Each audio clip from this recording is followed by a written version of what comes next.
Dünyanın yeni 7 harikası. Dünyanın 7 harikası dendiğinde çoğumuzun bilmediği ve içimizden keşke gidip görebilsek dediğimiz eserler ve yeni yerler gelir aklımıza. Milattan önce 2. yüzyılda seçilen bu 7 harika eser, Babil'in asma bahçeleri, Artemis Tapınağı, İskenderiye Feneri, Halikarnas Mozolesi, Zeus heykeli, Rodos heykeli ve Keops piramididir. Fakat bu 7 eserden günümüze sadece Keops piramidi ulaşabilmiştir. Kimilerinin ise ya kalıntıları var yahut da hiçbir izi dahi yok. İsviçreli bir vakıf dünyanın 7 yeni harikasını belirlemek için 100 milyondan fazla kişinin katıldığı bir oylama yaptı ve bu sonuçlar dünyanın yeni 7 harikasını belirledi. 1. Tac Mahal. Hindistan'ın Agra kentinde bulunan Tac Mahal bir türbe yapısı olarak inşa edilmiştir. İslam türbe mimarisinin en önemli eserlerinden biri olarak kabul edilir. Babür İmparatoru Şah Cihan 1631'de 14. çocuğunu doğururken ölen çok sevdiği eşi Mümtaz Mahal'i defnetmek için yaptırmıştır. Devasa bir bahçenin yer aldığı türbenin inşası 22 yıl sürmüş ve 20 bin işçi çalışmıştır. Üzerinde değerli taşların yer aldığı beyaz mezar mozolesi bulunan eşine olan üzüntüsüne ithafen kendi mozolesini siyah mermerden yaptırmak isteyen Şah Cihan, herhangi bir çalışmaya başlayamadan oğlu tarafından tahttan indirilmiştir. 2. Machu Picchu. Peru'nun Cusco kenti yakınlarındaki bu İnka kalıntısı 1911'de keşfedildi ve en başta buranın 16. yüzyıl İspanyol yönetimine karşı isyan sırasında kullanılan gizli bir İnka kalesi olan Vilcabamba olduğuna inanılıyordu. Bu iddia daha sonra çürütüldü. Machu Picchu'nun yapım ve kullanım amacı arkeologların kafasını çok karıştırdı. Bir kısmı buranın iffet yemini ederek manastırda yaşayan Güneşin Bakireleri adlı kadınlara ev sahipliği yaptığına inanıyor, bir kısmı buranın muhtemelen bir hac yeri olduğunu düşünüyor, bir kısmı da buranın kraliyet inziva yeri olduğuna inanıyordu. Machu Picchu, Kolomb'un keşfi öncesinden kalan birkaç önemli kalıntıdan biridir. Ant dağlarının yüksek kesimlerinde neredeyse hiç bozulmamış tarım terasları, yerleşim alanları ve yapılar bulunmaktadır.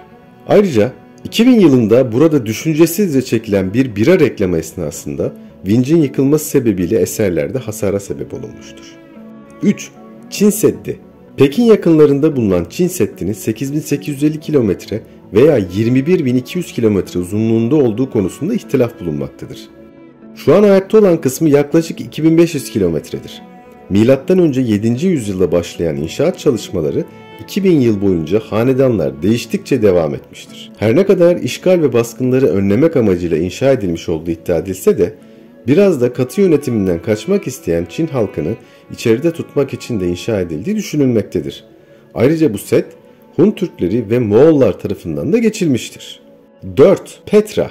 Ürdün'de bulunan Petra antik kenti kireç taşı kayalar oyularak inşa edilmiştir. Nebatiler değişen güneşle birlikte renk değiştiren kum taşına konutlar, tapınaklar ve mezarlar oydular. Ayrıca yemyeşil bahçeleri ve çiftçiliğe olanak tanıyan bir su sistemi inşa ettiler.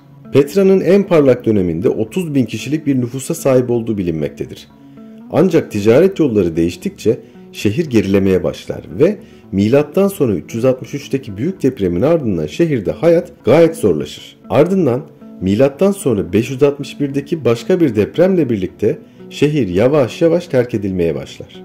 1812 yılında keşfedildi fakat gün yüzüne çıkmayı ve araştırmayı bekleyen pek çok ayrıntı daha bulunmaktadır.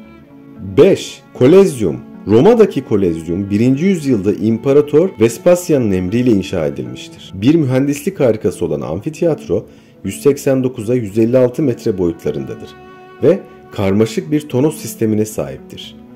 50 bin seyirci kapasitesine sahip olan eski dönemlerde gladyatör dövüşlerinin yapıldığı, bazen de deniz çatışmalarını canlandırmak için su pompalandığı bile tahmin edilmektedir. Bir kısım tarihçilerin görüşü ise burada Hristiyan olan insanların aslanların önüne atılarak hem eğlence hem de ibret olması için insanlara seyrettirildiğidir. Bazı tahminlere göre Kolezyum'da 500 bin insan ve bir o kadar da hayvanın öldürüldüğü, hatta bazı hayvan nesillerinin tükenmesine dahi sebep olunduğu düşünülmektedir. 6. Chichen Itza. Maya halkının yerleşim yeri Meksika'nın Yucatan eyaletindeki Chichén Itza'dır. Her sene binlerce ziyaretçi ağırlayan bu antik kentin M.Ö. 700 ila 900 yıllar arasında inşa edildiği düşünülmektedir. Mayaların astronomi yeteneklerinin bir kanıtı olan yapı, güneş yılındaki gün sayısı olan toplam 365 basamaktan oluşuyor. İlkbahar ve sonbahar ekinoksları sırasında batan güneş piramidin üzerine kuzey merdivenden aşağıya kayan bir yılan görünümü veren gölgeler düşürür ve tabandaki taştan yılanbaşı heykeli yılan görüntüsünü tamamlar. Fakat orada hayat sadece çalışma ve bilimden ibaret değildi. Chichén Itzá, Amerika kıtasındaki en büyük Tlahtli adı verilen bir tür spor sahasına ev sahipliği yapmaktadır. Bu sahada bölge sakinlerinin Kolomb öncesi Orta Amerika'da popüler olan bir tür top oyunu oynadıkları düşünülmektedir. 7. Kurtarıcı İsa heykeli. Kurtarıcı İsa heykeli Brezilya'nın Rio de Janeiro kentinde Corcovado Dağı'nın tepesinde bulunmaktadır. 1931 yılında yapımı tamamlanan heykel 8 metrelik tabanıyla birlikte toplam 38 metre yüksekliğindedir. Kurtarıcı İsa heykeli dünyanın en büyük Art Deco heykelidir. Betonarme olmakla birlikte 6 milyon adet kiremitle kaplıdır. Heykele sık sık yıldırım düşmekle birlikte 2014'teki bir fırtınada düşen yıldırımla birlikte heykelin sağ baş parmağı hasar görmüştür. Videoyu beğendiyseniz beğen butonuna tıklamayı ve kanalımıza abone olmayı unutmayın. Görüşmek üzere.